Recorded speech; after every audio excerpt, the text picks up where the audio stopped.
अस्सलामुअलैकुम स्टूडेंट्स। आज के ज़बरदस्त एक्सप्लेनर में आप सबका वेलकम है। आज मैं आपका टीचर बनकर इस geography assignment water resources and management को आपके लिए बिल्कुल आसान बनाने वाला हूँ। हम मिलकर इन मुश्किल लगने वाले सवालात को ऐसे समझेंगे कि आप एग्जाम्स के लिए कम्प्लीटली रेडी हो जाएंगे। सबसे पहले असाइनमेंट के टॉप पर लिखी हुई एक बहुत इंपॉर्टेंट टर्म देखते हैं, SLO बेस्ड। SLO यानी स्टूडेंट लर्निंग आउटकम्स। अब इसका क्या मतलब है? इसका सिंपल सा मतलब ये है कि एग्जामिनर आपसे रट्टा नहीं चाहता। वो ये टेस्ट करना चाहता है कि क्या आप वाकई समझते हैं कि आबी वसाइल या वाटर रिसोर्सेज रियल लाइफ में कैसे काम करते हैं।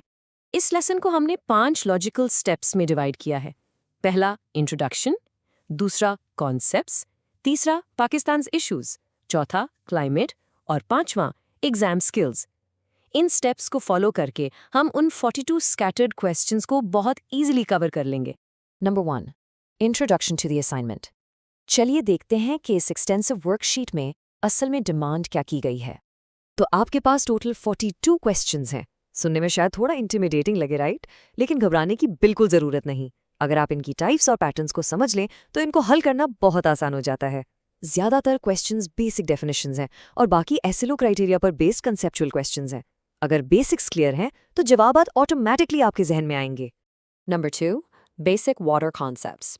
यहाँ हम फाउंडेशनल टर्मिनोलॉजी को डिस्कस करेंगे। आगे बढ़ने से पहले कुछ बेसिक टर्म्स को मास्टर करना एब्सोल्युटली क्रूशियल है, जैसे हाइड्रोलॉजी, फिर इवेपोरेशन यानी पानी का बुखारात बनकर उड़ना, कंडेंसेशन जब वही बुखारात ठंडे होकर बादल बन जाते हैं, और प्रेसिपिटेशन सिंपल वर्ड्स में बारिश का बरसना। इसी तरह एक्वेफर जमीन के अंदर उस पथरीली जगह को कहते हैं जहां पानी स्टोर होता है, और वाटर टेबल उस अंडरग्राउंड पानी की अपर लेवल होती है। क्वेश्चन नंबर 4 बहुत डायरेक्ट और अहम है। What is portable water? As a teacher मैं कहूंगी इसका परफेक्ट आंसर ये है, पोर्टेबल वाटर वो पानी है जिसे प्रॉपर्ली फिल्टर और साफ किया गया हो, जो इंसानी इस्तेमाल या पीने के लिए 100% सेफ हो। सिंपल वर्ड्स में सेफ ड्रिंकिंग वाटर।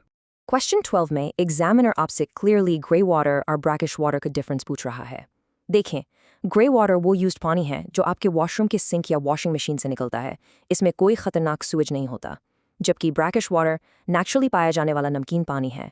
इसमें फ्रेश वाटर से ज़्यादा नमकियात होती है, लेकिन समुद्र जितनी नहीं। Number 3, Pakistan's water issues. अब हम ग्लोबल कॉन्सेप्ट से निकलकर लोकल सिनेरियो की तरफ आते हैं। इस सेक्शन में क्वेश्चंस थियरी से निकलकर डायरेक्टली पाकिस्तान के यूनिक एनवायरनमेंट पर अप्लाई होते हैं। आप यहाँ सिर्फ किताबी ज्योग्राफी नहीं पढ़ रहे, बल्कि ये एनालाइज कर रहे हैं कि इन ग्लोबल कॉन्सेप्ट्स का हमारे अपने मुल्क के इंफ्रास्ट्रक्चर पे क्या असर पड़ता है। क्वेश्चन 24 को ही ले लीजिए। ये एक रियल वर्ल्ड क्राइसिस है। लाहौर का ग्राउंड वाटर लेवल यानी वाटर टेबल मुसलसल क्यों गिर रहा है? इसका रीज़न ये है कि तेज़ी से बढ़ती हुई आबादी के लिए ट्यूबवेल से ओवर एक्सट्रैक्शन हो रही है।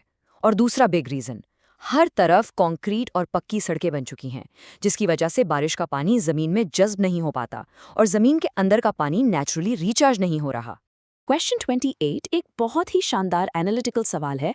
पाकिस्तान में डिसैलिनेशन आम क्यों नहीं है?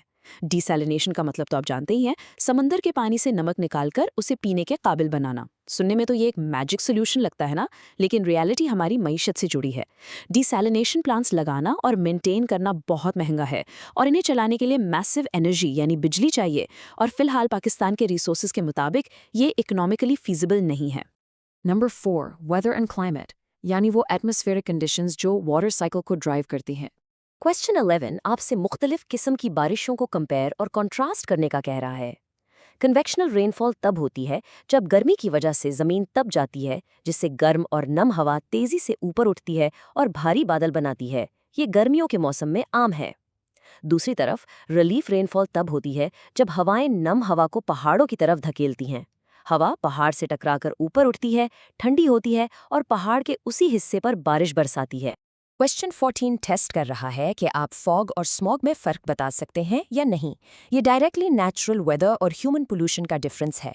फॉग यानी धुंध एसेंशियली ज़मीन की सतह पर बनने वाला एक कुदरती बादल है जो हवा में नमी के ठंडा होने से बनता है, जबकि स्मॉग उसी कुदरती धुंध के साथ धुआं, फैक्ट्री एमिशंस और ख़तरनाक केमिकल पोल्यूटेंट्स का एक जहरीला मैन मेड मजमुआ है।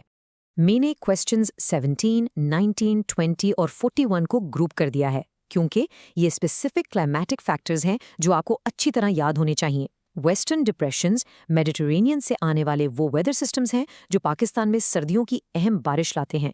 फिर हवा में नमी यानी ह्यूमिडिटी फसलों की ग्रोथ के लिए बहुत ज़रूरी है और ज़मीन को बिल्कुल खुश्क होने से बचाती है। और फाइनली पाकिस्तान के 4 main climatic regions, highland, lowland, coastal और एरिड क्लाइमेट, इन चारों के नाम आपको एब्सोल्युटली ज़बानी याद होने चाहिए। Number 5, examination skills. ये हमारे आज के रिव्यू का सबसे क्रूशल पार्ट है। इस असाइनमेंट के बिल्कुल लास्ट पेज पर बॉटम में एक छोटा सा नोट है, कभी भी इसे नज़रअंदाज मत कीजिएगा। एक टीचर के तौर पर मेरी सबसे बड़ी टिप ये है कि यही वो हिडन की है जो आपको बताती है कि एग्जामिनर असल में आपके आंसर्स को इवैल्यूएट कैसे करेगा। इस नोट के मुताबिक आपको सिर्फ फैक्ट्स मेमोराइज नहीं करने, आपको 4 मेन स्किल्स दिखानी है। पहला, कॉन्सेप्ट को रियल वर्ल्ड में अप्लाई करना। दूसरा, इवैल्यूएट करना कि कोई चीज़ क्यों होती है, जैसे डीसैलिनेशन इतनी महंगी क्यों है। तीसरा, एनालिटिकल थिंकिंग, ताकि आप डेटा और फिनोमेना को डीपली समझ सकें। और चौथा, डायग्राम बेस्ड आंसर्स के लिए फुल्ली तैयार रहना। Draw and label the water cycle. ये प्रॉम्प्ट सबूत है कि डायग्राम बेस्ड रिक्वायरमेंट कितनी अहम है।